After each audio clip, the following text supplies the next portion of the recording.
Okay, hello friends or my dear students. So today's topic is concerned with the chronopharmacology. So chronopharmacology is concerned with the circadian rhythm, or we can say it's in a biological clock concept, and which is associated with the rhythm and the cycles, which is concerned with the biological, or we can say physiological outcomes. So in this chapter, we discuss about the rhythm cycles of physiological outcomes, and we have discussed about the significance concerned with the chronotherapy, and what are the concepts or interactions of biological clock with the pharmacology and other aspects concerned with the pathology. So the first concept is that how we can say the biological clock is concerned with the different aspects. So you can see here that there is a concept concerned with the midnight, 6 a.m., noon, and 6 p.m. in this cycle, which is depicted. And at the midnight, the TSH activity is very high, that is thyroid stimulating hormone. Whereas in between midnight and 6 a.m., the levels of growth hormone, melatonin, prolactin, arterial natriuretic peptide, eosinophils, these all are get activated in between midnight and 6 a.m. However, when we are talking about the limit, or we can say time in between 6 a.m. to noon, the level of ACTH, FSH, and cortisols, and GH and testosterone levels, aldosterone levels, and catecholamines are on the peak during this period. And similarly, in between the noon and 6 p.m., the level of cholesterol synthesis, triglyceride synthesis, body temperature, insulin, and hemoglobin secretions are on the peak. Similarly, the another aspect is concerned with the time in between 6 p.m. to midnight. The levels of calcitonin and gastric acid secretions are very high. As per the Hippocrates, it is the circadian rhythm is already discussed or notified in we can say at 400 BC, that the daytime sleepiness is indicative of disease, and nighttime sleepiness can indicative the pain and the suffering. That means Hippocrates gives an idea about the pathological concern, that how our sleep cycle is linked with our biological phase. So Hippocrates have discussed about that the daytime sleepiness, that means अगर आपको दिन में नींद आ रही है, that is not a good concept, or it will gives an indication that your body is suffering from certain disease.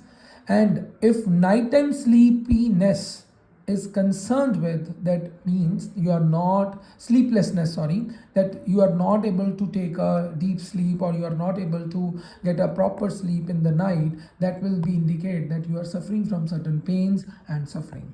So as I've discussed earlier, that regarding the cycle, that there are certain limits or correlations between the time that TSH levels, growth hormone, and other related hormones are related with the circadian rhythm, or we can say the biological clock, that which is concerned with the physical clock of our time cycle. सो ये depend करता है कि किस तरीके से आपके cycle का variations हैं या हार्मोन्स हैं, किस तरीके से वो अप रेगुलेट हो रही हैं, डिसरेगुलेट हो रही हैं, डाउन रेगुलेट हो रही हैं. कोई पर्टिकुलर टाइम है जिसके टाइम पे वो हार्मोन बहुत ज़्यादा एलिवेट कर रहा है, that is concern with the circadian rhythm. So I am quoting an example here, like the level of testosterone is very high in the morning.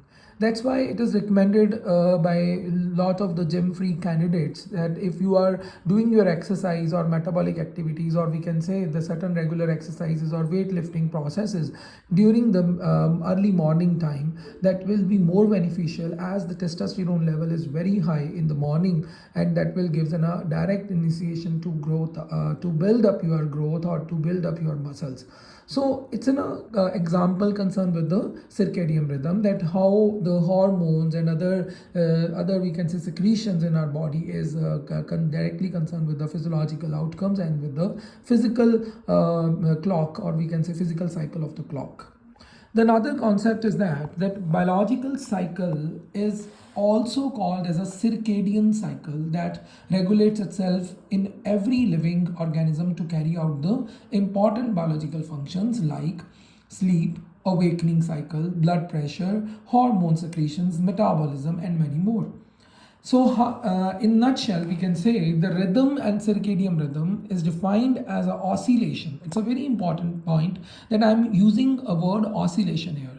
That oscillation in the biological, physiological, and behavioral function of an organism with a periodicity of 24 hours.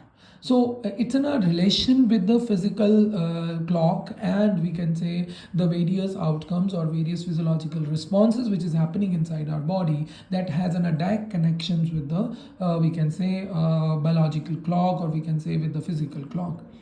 So if we are talking about the link of circadian rhythm, biological cycle, or circadian rhythm with the pharmacology, that is termed as chronopharmacology. So chronopharmacology is a science that deals with the we can say optimization of the drug effect and the minimization of the adverse effects by the effect of timing medication in relation to the biological rhythm. So there are lot of other aspects, or we can say lot of other chapters which is considered under the category of chronopharmacology, that is chronotherapeutics, chronokinetics, chronoanesthesia or chrononesthesis, and chronoenergy and chronotoxicity. These all are the concepts concerned with the chronopharmacology. However, some type of the other concerns are also associated with chronokinetics or chronoanesthesia and chronoenergy, that is and chronotoxicity, that is concerned with the chronophysiology and chronotherapy. So in this particular video, we have discussed about the aspects of chronopharmacology, chronophysiology, and chronopathology. Now the question raised here, what are the certain conditions or definitions to understand these particular aspects of chronopharmacology? The first and utmost need to understand, that is chronotherapeutics. It's a new technology concerned to indicate the effect of biological clock with the we can say drugs which is there in the market, or we can say the new trends in the market research, that how we can develop a new drugs therapy which is directly linked with the chronopharmacology or chronotherapeutics. So the question raised here, that what is chronotherapeutics? New technology make possible chronotherapy, that is increasing the efficacy and safety of medication by proportionating their concentration during the 24-hour in a synchronized manner with respect to the biological clock, to determine concept with the determinants of the disease itself. So in nutshell we can say कि अगर हम कोई disease condition को समझें और उसके disease condition की क्या सिक्रीशंस हैं जो कि अप रेगुलेट हो रही हैं या डाउन रेगुलेट हो रही हैं, और उनको किस तरीके से फार्माकोकाइनेटिक प्रोफाइल से हमने उसको कम और ज़्यादा करना है, किसी ड्रग एजेंट से हमें उसको कम और ये ज़्यादा करना है, स्टिमुलेट करना है, इनिबिट करना है, and that will be in relation to the chrono pharmacology, or we can say in relation to the biological clock. So if we are dealing with this such concept, that is categorized under the concept of chronotherapeutics. So next concept is chronokinetics. Chronokinetics is time dependent and predictable changes in the PK parameter, that is pharmacokinetic parameter, that is related with the ADME, that is absorption, distribution and metabolism and excretion. And I want to highlight here in the subject of biopharmaceutics what we learn. हम वो AUC वाला graph पढ़ते थे, वहाँ पर हम time dependent manner से drug की कॉन्सेंट्रेशन चेक कर रहे हैं कि इतने टाइम पर ड्रग कॉन्सेंट्रेशन कैसे है. अगर मैं कहूँ कि इसी चीज़ को हम कॉन्सेंट्रेशन के साथ साथ हम टाइम के साथ साथ ये भी चेक करें कि कौन से टाइम पर कौन सी चीज़ें बायोलॉजिकली इफेक्ट हो रही है, किसका लेवल बढ़ रहा है, किसका कम हो रहा है, और उन चीज़ों को कोरिलेट करें with the drug itself. So that is a concept with the chronokinetics. The next agenda is concerned with the chronoanesthesia. And the another word for this particular term, chronoanesthesia, that is chronopharmacodynamics. that one is kinetics profile, that is chronokinetics, and other is a chronopharmacodynamics, in which we learn that how our drugs show certain aspect of dynamic styles concerned with the affinity as well as with the intrinsic activity. But now the concept is concerned with the circadian rhythm. So circadian changes in the susceptibility and sensitivity of the target system to a drug is directly concerned with the dynamic profile concerned with the chrono, or we can say with the help of the circadian changes, जो कि कोई sensitivity cause कर रहा है या कोई receptor based sensitivity है, कोई receptor ज़्यादा activate हो रहे हैं दिन में या रात में, that is studied under this category of chronopharmacodynamics. The another is concerned with the chronoenergy, the rhythmic difference in effects of drugs on the organism as a whole, which includes both desired and undesirable effects. That is concerned with the chronoenergy, and in this we can say that all the rhythmic aspects are discussed with respect to the drugs. That is a category concerned with the chronoenergy. Another is concerned with the chronotoxicity. As the name indicate, कोई toxicity और toxic effect organism में produce हो रहा है due to the rhythmic system, और we can say due to the biological system. कोई drug है उसका toxic effect आ रहा है, जो आजकल studies हो रही हैं कि वो दिन time ज़्यादा toxic effect दिखा रही है कि रात के time दिखा रही है, according to the biological clock, or we can say the physical clock timing style, कि किस तरीके से 24 hours में वो ये changes हमें दिखा रही है. तो ये वाले कॉन्सेप्ट को हम क्रोनोटॉक्सिसिटी में डिस्कस करते हैं. The another concept is concern with the basic units of CR time keeping is chrono rhythm और सर्केडियम रिदम के टाइम कीपिंग कॉन्सेप्ट जो हमारे बॉडी में है, that is lying in the suprachiasmatic nucleus, that is SCN, near to the concept concerned with the we can say clock genes, and or we can say the suprachiasmatic nucleus is lying near to the optic chiasma, and it is also concerned with the hypothalamus and the pituitary secretions, and most of the hormonal secretions are under the control of the circadian rhythm. So this is the particular diagram concerned with the, we can say, circadian rhythm, that will indicate the time limits कि किस किस time पर कौन कौन सी secretions जो हैं वो highlight हो रही हैं, as the indicate that this diagram is indicating the physiological parameters of the human circadian rhythm concerned with the different time limits, जिसमें मैंने different aspect डिस्कस करे हैं, जैसे नून में है, मिडनाइट में है, टाइमिंग एस्पेक्ट्स के ऊपर कि अगर 12 बज रहे हैं, 12 के बाद other aspects of the biological clock, you can see that किस तरीके से डिफरेंट कोऑर्डिनेशंस हमें इफेक्ट करते दिख रहे हैं. जैसे अगर if you are talking about the 6 o'clock that the sharpness rise in the BP, ठीक है, at 7:30 melatonin secretion stops, bowel movement is very high at 8:30, ठीक है, क्योंकि ये सुबह हो रही है, ठीक है. तो highest testosterone secretions are in between the 9 to 10. And then even though certain reports are also suggested the high testosterone levels are also very high in between 8 to 9 or 7 to 9, we can say it's a limit concerned with the testosterone secretions. And afternoon, we can say there are other aspects concerned with the we can say the alertness, that once you are awake, ठीक है, जब आप नींद से उठ जाते हो उसके बाद आपकी अलर्टनेस बढ़ती है. तो उसको भी टाइम के साथ रिकॉग्नाइज किया है कि as we you are moving towards the noon और तुम दोपहर की तरफ मूव कर रहे हो, तो तब आपकी अलर्टनेस भी बढ़ती जाएगी. एंड जैसे जैसे आप आगे मूव करते जाओगे तो आपकी अलर्टनेस कम होती जाएगी, और वैसे ही आपका मेलाटोनिन सेक्रीशंस जो हैं वो इंक्रीज करेंगे, जिससे आपको नींद वाला एक साइकिल जो है शुरू होना शुरू होगा. एंड आप देखोगे 13, 14, 15, 16 as per the biological clock जो टाइमिंग स्टाइल से मैंने दिखाया है, ठीक है. बेस्ट कोऑर्डिनेशन, फिर उसके बाद फास्ट रिएक्शन टाइम्स होंगी, cardiovascular efficiency and muscle strength is very high. Then उसी के साथ जैसे जैसे आप आगे मूव करते जाओ तो 24 दैट इज़ अ मिडनाइट, ठीक है, मेलाटोनिन सेक्रीशन स्टार्ट्स, नाइट शुरू हो गया, तो मेलाटोनिन सेक्रीशन शुरू होंगी तो आपको रात को नींद आएगी, and then deep sleep, and then body temperature lowest, थोड़ा सा टेम्परेचर लोएस्ट होना शुरू होगा at 4:30, and then there is a sharpest rise in the BP at 6:45, and again the cycle goes on. तो ये कुछ साइकिल के पार्ट्स हैं जो एक बायोलॉजिकल एक्टिविटीज़ के साथ मैंने कोरिलेट करे. और similarly we can also classify the biological rhythm in different aspects. Like we have 4 different aspects concerned with the biological rhythm. One is called circadian, other is infradian, another is seasonal, and other is ultradian. So circadian, that lasting for about 24 hours, that sleep wake cycle. Infradian, the cycle longer than 24 hours, like we can say menstrual cycle longer than 24 hours. ठीक है, ये 24 hours से ज़्यादा होता है, ज़्यादा दिन तक चलता है, दैट इज इन्फ्रेडियन साइकिल. सिरकेडियम जो सिर्फ 24 घंटे के बीच बीच में लाई करता है. ठीक है, तो ultradian cycle shorter than a day, that is neuronal firing, एक situational. Then seasonal affective disorders जैसे कोल्ड, कॉमन कोल्ड, ऐसी चीज़ें सीजनल एस्पेक्ट्स पे आती हैं, that is concern with the seasonal rhythm.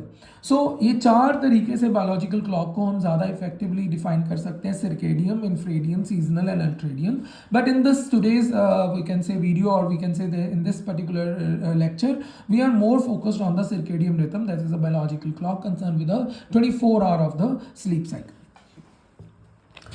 So next is concerned with the uses कि हम chronotherapy को किस तरीके से यूज़ कर सकते हैं with relation to the drugs itself. Sorry. Chronotherapy uses found useful in allergies, GI tract disorder, sleep disorders, stroke, hypertension, asthma therapy and oncology. So these are the particular conditions जिसमें chronotherapy जो है वो useful देखी गई है इन studies में, particularly ऐसी ड्रग डिजीज़ के केसेस में जो भी हम ड्रग डिज़ाइन कर रहे हैं उनको क्रोनोथेरेपेटिकली हम अरेंज कर सकते हैं. जैसे जीआई ट्रैक डिसऑर्डर्स में एक एग्जांपल दे रहा हूँ मैं कि मान लो हम जो यूजुअली हम देखते हैं जो कोई भी ऐसा हमारे पास प्रोटोन पंप इनहिबिटर्स हैं, ठीक है, जहाँ हम कहें एसिड डिजीज़ में हमारे पास बहुत सारी ऐसी ड्रग्स हैं जो कि हम एंटासिड्स की तरह यूज़ करते हैं. ठीक है, तो उस केस में आपने देखा होगा डॉक्टर हमें कुछ ड्रग्स बोलते हैं ना, ये खाली पेट सुबह ही लेनी है. Why it is concerned? Because the acid secretions are very high, or we can say it is up to mark in the morning. तो अगर हम उसको मॉर्निंग में कंट्रोल कर लेते हैं खाने का खाली पेट, तो वो सारा दिन वैसे ही कंट्रोल रहती है. क्यों? अगर हमने खाना खा लिया तो एसिड सिक्रीशंस बढ़ेगी, तो बहुत, क्योंकि डिजीज कंडीशन है, पैथोलॉजिकल कंडीशन है, उसमें ऑलरेडी बढ़ी हुई है. बट जब आपने पहले उसको मेडिसिन दे दिया और वो कंट्रोल हुआ, कंट्रोल होने के बाद क्या हुआ कि once you are controlling the acid secretion with the help of तो वो कंट्रोल रहा. अब आपने जब उसके बाद आपने जब एक आधे घंटे बाद खाना खाया तो उसके बाद वो कंट्रोल्ड मैनर में ही एसिड सिक्रीशंस होगा. So this is a nutshell idea that how we can manage the circadian rhythm with the aspect of chronotherapy. ठीक है, तो एक एग्जांपल बताइए. जैसे ऐसी बहुत सारी एग्जांपल्स हमारे इसमें देखने को मिलती है. हाइपरटेंशन का कॉन्सेप्ट है, इवन दो स्ट्रोक और हार्ट अटैक जैसी चीज़ें आती हैं कि जिक्र आता है. आपने देखा होगा ज़्यादातर heart attacks early in the morning देखा जाता है कि सुबह के 5-4 बजे हैं, पेशेंट नहाकर आया जी, उसने एकदम से उसको हार्ट क्लैप्स करा तो उसकी डेथ हो गई. तो ज़्यादातर हार्ट अटैक के केसेस जो हैं वो अर्ली मॉर्निंग में देखे जाते हैं because the adrenaline levels in the morning is very high. That means it is already concerned with the circadian rhythm. तो इस तरीके से एक कुछ टर्म्स हैं जो कि बायोलॉजिकल क्लॉक को अंडरस्टैंड करने के लिए बहुत अच्छी एस्पेक्ट्स डिस्कशंस देती हैं और काफ़ी अच्छा डिस्कशन है इसके ऊपर, जिसको बोलते हैं जिटिजिबर. Zitizibur is a reference to the environmental variables that are capable of acting as a circadian timing. So that will gives an we can say clue that is interacting with the environmental factors. जैसे light हो गया, eating habits होगी, physiological activities होगी, ये जिटेजिबर्स हैं. मतलब कि जो चीज़ें हमारी बायोलॉजिकल एक्टिविटी के साथ रिलेट कर रही हैं. जैसे लाइट है, लाइट एक जिटेजिबर है जो जब हमें लाइट दिखती है हमें पता लगता है सुबह हो गई, हमें उठना है. लाइट सूर्यदेव जले जाते हैं, सूरज की किरणें बंद हो जाती हैं, सूरज छुप जाता है, तो हमें पता लग जाता है रात हो रही है जी, now it's a time for sleep. तो वो हमें बताने वाला कौन है? इट्स अ बायोलॉजिकल एक्टिविटी जो हमारे अंदर सिक्रीशंस हो रही है with respect to these type of the stimulants, तो इनको जितेजेबर बोलते हैं। ठीक है, सो इनका कॉन्सेप्ट जो है एंडोजीनियस सर्केडियन रिदम के साथ है, जैसे मैंने अभी आपको लाइट के साथ एक एग्जांपल देके बताया that photic zeitgeber and non photic zeitgeber are there, जिसमें photic that name indicate that it is concern with the light, तो night and day cycle obvious है, SCN सुप्राचियास्मेटिक न्यूक्लियस के साथ which is near to the hypothalamus, वो वाले region के साथ relate होगा। And non photic zeitgeber that is a sleep wake cycle, physical activity, social time, meals, किस तरीके से हमें लेना है, उसमें पैरिफेरल सेलुलर एक्टिविटीज़ के साथ वो ऑसिलेट करता है depending upon the individual to individual variations. So another is concern with the clock genes. Clock genes play a very important role, तो इनके ऊपर बहुत सारे रिसर्च भी हो रही है, और and it's nowadays it's a very hot topic of the research concern with the clock genes. जो मैंने बेसिकली, जो मुझे ज़्यादा अवेल करे और मुझे ज़्यादा जिन्होंने अट्रैक्शन दी कंसर्न विद, जो मैंने रिसर्च पेपर से वगैरह देखा, तो ये 4 प्रोटीन जीन्स मुझे ऐसा लगा which plays a very good role in the we can say biological clock regulation. एक है BMAL1 gene, brain and muscles में ये ज़्यादा रिसेप्टर देखे जाते हैं concern with the nuclear translocations. Clock gene है दैट इज सर्केडियन लोकोमोटर और आउटपुट साइकिल है। पर जीन है पीरियोडिक साइकिल के लिए, ठीक है। क्राई जीन है क्रिप्टोक्रोम्स के लिए। So these are the certain genes जो कि आजकल काफ़ी स्टडी किए जा रहे हैं, एंड दे साइंटिस्ट के मुताबिक इनका लिंक जो है सर्केडियन रिदम से डायरेक्टली प्रोसीड कर रहा है। अब बात आती है कि कुछ डिसऑर्डर्स जो कि बहुत ज़्यादा प्रोमिनेंट है with respect to the biological clock, और यू कैन सी हियर कि 24 आवर के साइकिल में जो नाइट का टाइम है, ठीक है, 6 बजे तक, उसमें कौन कौन सी डिसऑर्डर्स प्रेवलेंट है? पेप्टिक अल्सर एग्जर्बेट करती है बहुत ज़्यादा, जिसमें हम गर्ड को भी शामिल कर लेते हैं। Then congestive heart failure, apnea, Prinzmetal, angina, asthma. So these are the certain conditions which are more prominent in between this particular time period. 6 से 12 बजे तक डे टाइम जो है, इसमें एपिलेप्टिक सीजर आने के चांसेस ज़्यादा होंगे, माइग्रेन के चांसेस ज़्यादा होंगे, एलर्जिक रिएक्शंस के, इन्फेक्शंस के, रूमेटॉइड आर्थराइटिस के चांसेस इस पर्टिकुलर में ज़्यादा दिखाई देंगे। इवन दो ड्यूरिंग द 12 के करीब angina, myocardial infraction, sudden cardiac death, ऐसी चीज़ें ये इन फेज में दिखाई देती हैं, जैसे मैंने अभी आपसे डिस्कस किया कि अर्ली मॉर्निंग केसेस में कार्डियक अरेस्ट जैसी या कार्डियक हार्ट फेलियर की प्रॉब्लम्स दिखाई देती हैं। Even though when we are moving towards 12 to 18 और डे का नेक्स्ट साइकिल जो शुरू कर रहा है, उसमें सिकल सेल एनीमिया के केसेस बिगड़ते हैं। मैं ये नहीं कह रहा हूँ सिकल सेल एनीमिया दिन में ही हो रहा है, मतलब उसकी कॉम्प्लिकेशंस जो है मोर प्रेविलेंट हो रही है in the day time. Osteoarthritis, chronic pain, epileptic seizure, and this is the particular disorders जो कि क्रोनोफार्माकोलॉजी के साथ डायरेक्ट रिलेट करती हैं। तो ऑब्वियस है, जब हमें इतनी सारी डिसऑर्डर्स के बारे में पता है कि ये डे साइकिल और नाइट साइकिल के साथ रिलेट करती हैं, देन इससे हमें ये सीखना चाहिए that there is a need to understand chronotherapy. तो हम कुछ ड्रग्स भी ऐसे ही डिज़ाइन करें कि उसके साइकिल को समझकर कि इस पर्टिकुलर एपिसोड का केस कौन से टाइम में आता है, तो क्यों ना हम ड्रग को उसी समय दें, सो उस समय उस पर्टिकुलर कॉम्प्लिकेशन को हम रोक सकें। So these are the certain conditions जिसमें मैंने एग्जांपल्स ली हैं कुछ डिसऑर्डर्स और कुछ we can say physiological aspect से, जैसे रेस्पिरेटरी सिस्टम है। You can see there is a increased bronchoconstrictions at night, and due to the increased parasympathetic tone, decrease in the adrenaline secretion, cortisols, and increase in the sensitivity to irritants. So asthma is more prevalent or common in between midnight and the 6 a.m. तो वहाँ पर हम time depending से beta agonist को हम दे सकते हैं at the time of evening, so वो रात तक असर दिखाएगा और हमारा एक पेशेंट को रेस्पिरेटरी जो कॉम्प्लिकेशंस है वो रात को नहीं दिखेंगी एज पर द क्रोनोफार्माकोलॉजिकल एस्पेक्ट्स। तो नेक्स्ट आ जाता है जी CVS में हमारे पास एज आई हैव डिस्कस कि नाइट में देर is a deep in the BP threshold, ठीक है। तो अगर हम देखें कि मॉर्निंग और मिडनाइट उस कॉन्सेप्ट में, तो there is a huge oscillations with respect to the BP। अब देखो नाइट और मिडनाइट में BP कैसे स्टेबलाइज दिखा रहा है, ठीक है। बट एक इन द ड्यूरिंग और इन द मिडनाइट कॉन्सेप्ट थोड़ा सा fall in the BP is there, but once in the morning there is a again rise in the blood pressure. अब ये ब्लड प्रेशर एकदम से बढ़ा और इसका मतलब यहाँ एड्रेनलिन का लेवल बढ़ रहा है। तो अगर कोई सॉरी अगर कोई पेशेंट हार्ट का पेशेंट है और उसमें adrenaline level again shoot up कर रहा है, तो ये सिचुएशन को एग्रवेट करेगा। तो इस केस में जो हार्ट डिजीजेज हैं या हार्ट अटैक जैसी प्रॉब्लम है वो इस टाइम में ज़्यादा प्रिविलेंट होगी। सो हमें जो मेडिकेशन है डिज़ाइन करनी है या देनी है, उसका एडमिनिस्ट्रेटिव टाइम जो है वो हम डिसाइड कर सकते हैं कि वो इस टाइम में लाई करे।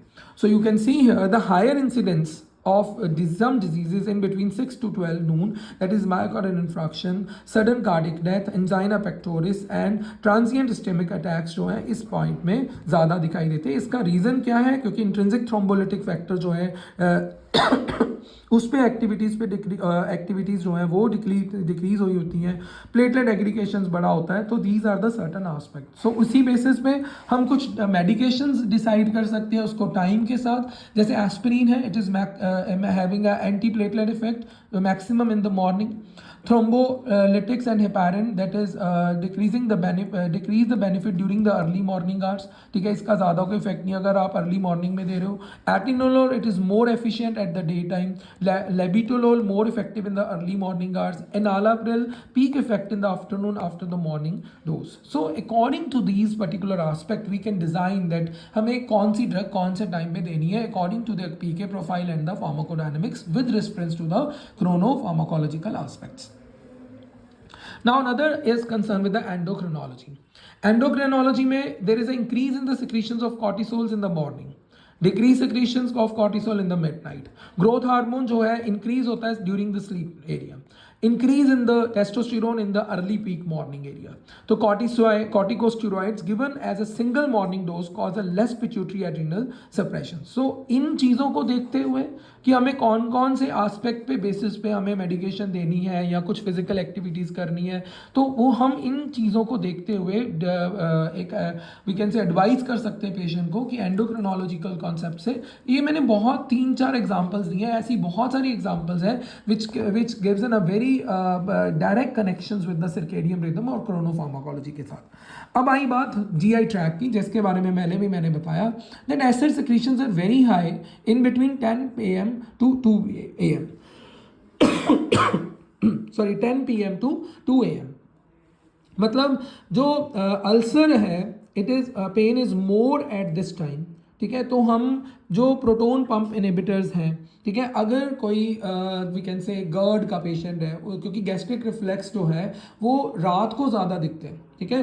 तो एसिड रिफ्लक्स को ज़्यादातर या तो हम अर्ली मॉर्निंग खाली पेट दे रहे हैं या फिर आप सोने के समय गर्ड जैसे पेशेंट्स के लिए आप PPI प्रोटोन पंप इनहिबिटर्स को इवनिंग को रिकमेंड कर सकते हो। सो उसके रात को जो एसिड रिफ्लक्स हो रहे हैं वो ना हो और उनसे वो जो एक सिम्टम्स वगैरह आ रहे हैं, उसके अल्सर्स हो रहे हैं गले में, वो चीज़ें ठीक हो सकें।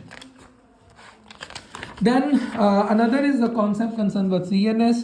इसमें melatonin secretion is very high at the night by the pineal gland. तो melatonin जो है वो हम बेड टाइम दे सकते हैं। ऑब्वियस है, it will proceed for the we can say night sleeping cycle को अच्छे तरीके से और मैनेज करने में हेल्प करता है। Then after that we have a concept with the musculoskeletal system. Rheumatoid arthritis की बात की जाएगी। Symptoms are more severe in between the 8 AM to 11 AM. So long acting NSAIDs at the bed time दे दीजिए। So वो bed time दोगे तो वो सुबह 11-12 बजे तक इफेक्ट दिखाएगा। तो आपको जो सिम्टम्स आ रहे हैं, पेन किलर्स चाहिए, वो इफेक्ट आपकी मॉर्निंग तक रहेगा, तो आपको ये प्रॉब्लम्स नहीं दिखाई देंगी।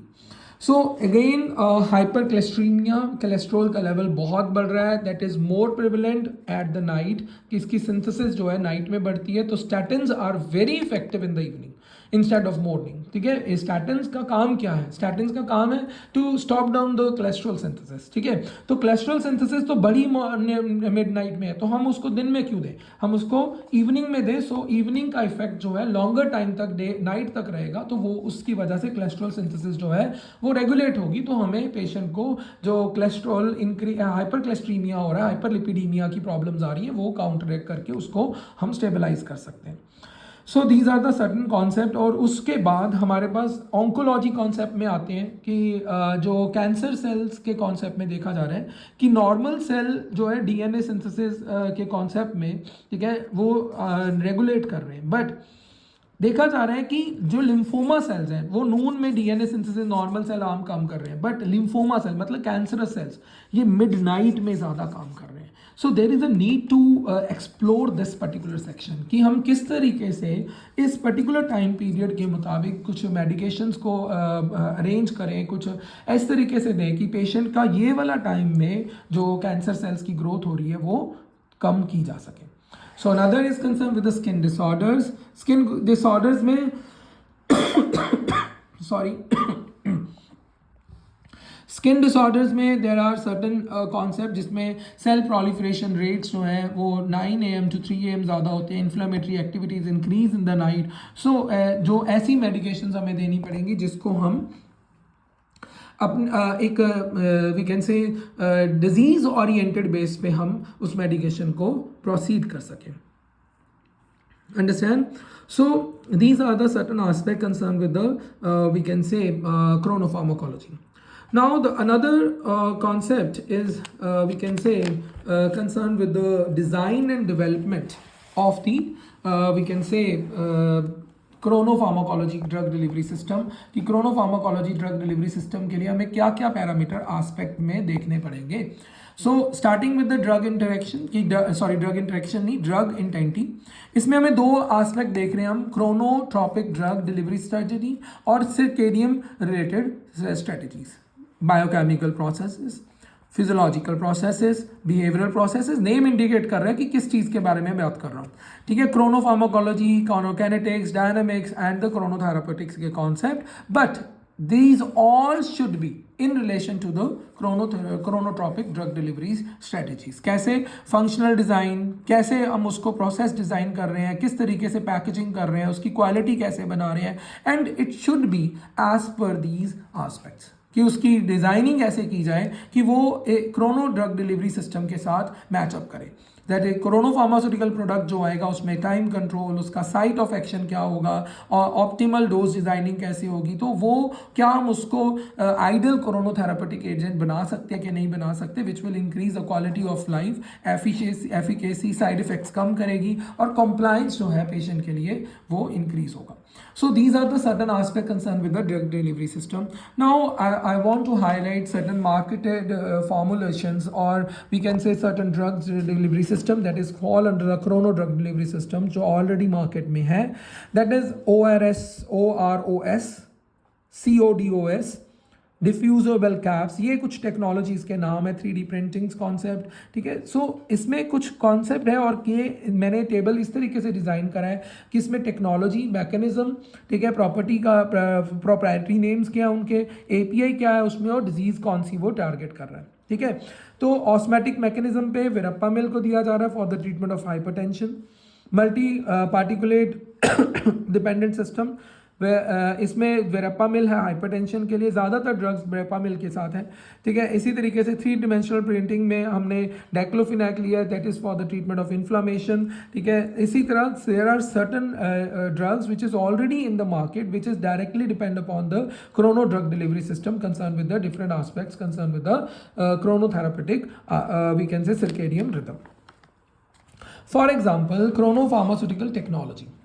The parenteral route in chronotherapy includes chronomodulating infusion pumps, controlled release microchips, oral administered includes, these are the certain examples which is depicting on your screen that किस तरीके से ये कुछ drugs हैं जो market में आ चुकी हैं. So method involves concern with the physico-chemical modifications of the active pharmaceutical ingredients or the use of controlled released erodible polymers. So in polymers की help से इनको जो है तैयार किया जा रहा है. That's it about the chronopharmacology. Hope you are able to understand the concept of chronopharmacology. ये 6 सेमेस्टर का एक छोटा सा टॉपिक है जो कि जिसमें हम क्रोनोफार्माकोलॉजी के कॉन्सेप्ट को लर्न करते हैं कि किस तरीके से क्रोनोफार्माकोलॉजिकल डील करा. बड़ा छोटा सा टॉपिक है बट कई बार इस ये 5 मार्क्स में और 10 मार्क्स में दिखाई देता है. तो ये नोट्स जो है दैट आई विल डिस्कस और I will circulate with you. ठीक है. I hope you are able to understand this particular chapter. तो जो आप ये पर्टिकुलर क्रोनोफार्माकोलॉजिकल टॉपिक है ये 6 सेमेस्टर के मुताबिक बी फार्म 6 सेमेस्टर के सिलेबस के मुताबिक मैंने अरेंज करा है. सो hope you enjoy this video or you are able to understand the concept of chronopharmacology. Thank you for the patience listening.